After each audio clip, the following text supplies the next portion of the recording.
Voice training. මොකද්ද මේ voice training කියලා කියන්නේ? ඔයාට ගීත ගායනා කරන්න ආසයිද? ගීත ගායනා කිරීමේ හැකියාවක් තියනවද? ඒ වගේම ඔයා හිතනවද ඔයාගේ හඬ ඉම්ප්‍රූව් කරගන්න ඕනි කියලා? ඉතින් ඒකට තමයි වොයිස් ට්‍රේනින් කරන්නේ. ඇත්තටම සින්දුවක් කියනකොට සමහරෙකුට හිතෙන්න පුළුවන් මගේ කටහඬ ලස්සන නෑ. මම මගේ කටහඬ පටිගත කරලා අහපව් අහන්න ආස නෑ. එහෙම නැත්නම් කවුරු හරි ඉදිරියේ මට ගීතයක් ගායනා කරන්න බයයි.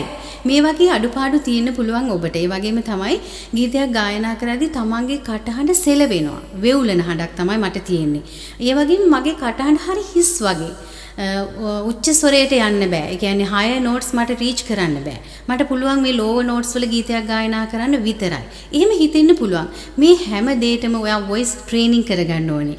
ඔයාගේ voice එකේ තියෙන අඩුපාඩුව හරියටම හදාගෙන ඒ අඩුපාඩුව නැතුව improve කරගත්ත voice එකක් ඔයාට ඕනි නම් අනිවාර්යෙන් ඔයා voice training කරගන්න ඕනේ.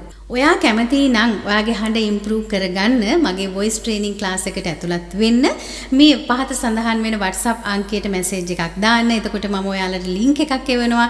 Zoom meeting එක තියෙනවා 16 වෙනිදා. ඒ කියන්නේ සඳුදා හවස 5ට. එකතු වෙන්න අපිත් එක්ක.